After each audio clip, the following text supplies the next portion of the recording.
Hello, this is Joe Collins' Shakespeare presentation, assignment 1. This is the whole audio for the presentation, so when I switch slides, I will just be saying when to. Let's go, I'll start with the first slide. I will be discussing the wants and desires within Macbeth. If I go to my first slide of introduction, within this presentation I'll be discussing wants and desires of the characters within Macbeth, more specifically Macbeth and Lady Macbeth, and I'll also be touching upon the witches. I'll be primarily looking at Roman Polanski's The Tragedy of Macbeth. Obviously, due to everything's happening in the world right now, a film version is more logical as it's something I can watch in the way it was meant to be watched. And also there's a lot of film versions of Macbeth, and later in the PowerPoint you'll see that proves to be a good point of comparison. Later on I'll be looking at the version that starred Patrick Stewart. But also with the theatre versions of Macbeth, I felt there would be, especially in situation, a limitation to what I could see and watch and get from it. And as Lisa Hopkins referred to anyway in her book, the theatre not only fails to elevate or instruct, it hardly even entertains.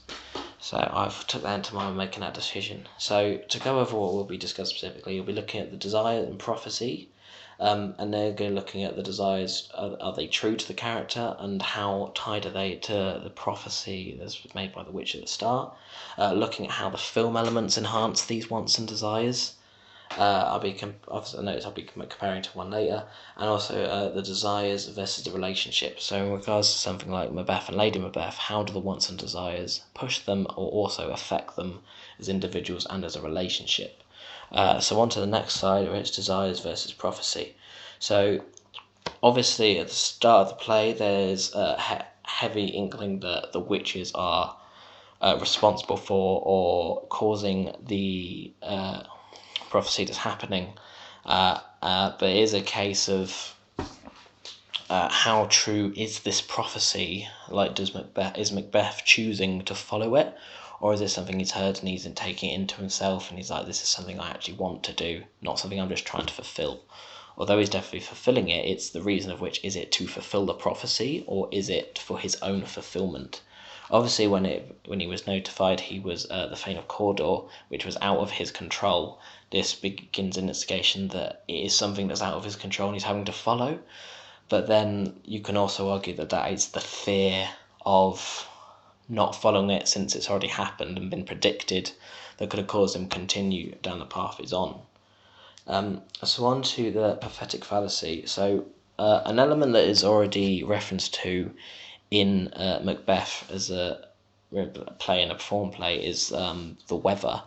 But particularly in Roman Polanski versions, there's always, particularly at the start of the film, when it reference to every lines, the weather and how foul the weather it is, especially when the witches at the start mention how talk about the foul of the weather.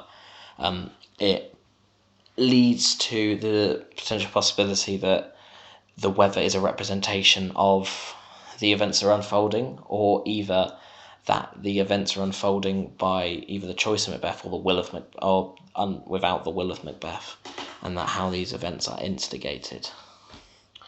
And following on from that, I'd like to talk about how this film now begins to separate itself, not necessarily as more of the filmic elements like the weather, but maybe more elements such as the age of Macbeth, for example. Within this version, Macbeth is a younger man, and this creates an interesting dynamic, because obviously when you're looking at a version such as Patrick Stewart's version, when there's an older interpretation, it gives you a different perspective of how the prophecy from the witch has said could be perceived. Obviously from a younger version there's the more ambitious nature there, so it can be argued that it's the want and the drive for that, and obviously it could be defined that obviously if he's younger he's potentially more arrogant and he could be following this kind of line. And then there's obviously, you can also make the argument that he's unaware, he's not as wise as he could be. And then obviously this can contrast with a version like Patrick Stewart's, which it can be a case of because he's gone on so long, that you could make the argument that he's either doing this because he is at the will of it, or because he feels like he has to live up to it, because to this point he hasn't really done anything. You could argue, well, not has done anything, but it could go further, and this is his chance to do so. So then it becomes, so both of these versions handle the concept of their potential wants and desires in a different way. I'd say another notable, I was like mentioned, Polanski himself mentioned when he was doing a interview about the film that he intentionally wanted Macbeth and Lady Beth to be young, and he said they should be young, ambitious people. And when you correlate that, especially with wants and desires, then it shows how much of this really fuels their unique take on this. Kind of leading off from there, I'd like to talk about Lady Macbeth. Now, Lady Macbeth, throughout the story, always plays a big factor to the journey that Macbeth goes on. But there are differentiations to how it can be handled. For example, with each version you can see there's always a difference in the power struggle. Like, who's under? Is it they're both slaves of the witches? Is Lady Macbeth one pulling the strings, or is Macbeth pulling the strings? Throughout all of them, though, they are obviously codependent by throughout like crimes they've committed, doing all these things to get to the place they've been, as well as that they are under potentially the control of the prophecy. This brings into account that where does their codependence come from, especially in correlation to their wants and desires. And with Lady Macbeth, in this version particularly, it's more of a mutual wants and desires as well. It almost combines with their relationship, and then it becomes a collaborative effort, particularly during the murder of Duncan, where, as we'll see in a minute, where there's correlations to other versions where there could be less compatibility. Another notable version, much like Patrick Stewart, obviously was a side Kate Fleetwood, who had, and also in the scene with Duncan, in comparison to Macbeth, a more hands-on approach towards the end, about how she saw how Macbeth was not handling it the way she wanted, so she decided to instigate that herself. I'd like to show you a clip now. It should be on this slide. There's one of the Roman Polanski version and one of the Rupert Gould version, and I've set the time for when it's they've come back after murdering Duncan scene. Since it's quite not a lot to show in this time, I'm going to either say pause the audio so you watch myself, or if you're aware, then I'm going to be saying these next bit. So I think, as I say in the previous slide, one of the most notable contrasts is the two versions of Lady Macbeth. So you can see the difference between the two in the way they handle the situation. Within Polanski's version, there's the codependence is that more constructive, and they realise there's more of the need to succeed together, which comes across as far more compassionate.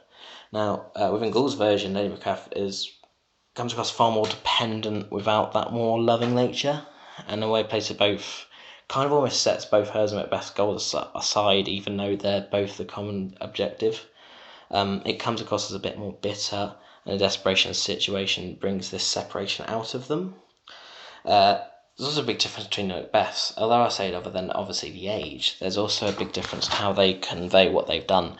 With Polanski's version, it became a lot more a case of that he felt like he was almost like he couldn't handle what he saw, and it was a reality he was trying to deal with, and that it felt like he was dealing with the weight of his actions. Whereas, for example, with the Patrick Stewart version, it became across more of a delusion, and I suppose you can combine this potentially with the age factor of that. He's now got to a point where it's like, I've reached this age, I've done this. So when you look at it from that perspective, it makes a massive difference to how they are handling the situations. But I think, quite importantly, it comes across more of a delusion, like he's almost as if he can't really accept what he's done, so he's kind of talking about it as an illusion. So to conclude, within Roman Polanski's variant of Macbeth, the wants and desires play a huge part in how their play can be directed.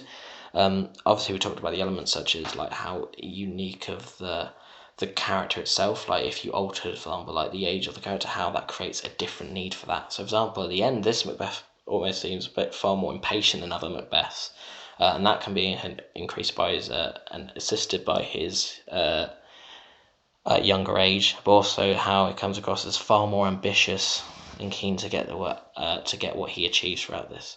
In terms of the wants and desires, I think it's very safe to say it can be argued either way. He was both a slave and also following his own will at the same time, really. Like, because there's either way, the prophecy was always going to have that weight on him. So it was really a case of how he felt towards it, whether he actually believed in these desires. And yeah, that is my presentation. Here's my bibliography on the next slide. Thank you very much for listening.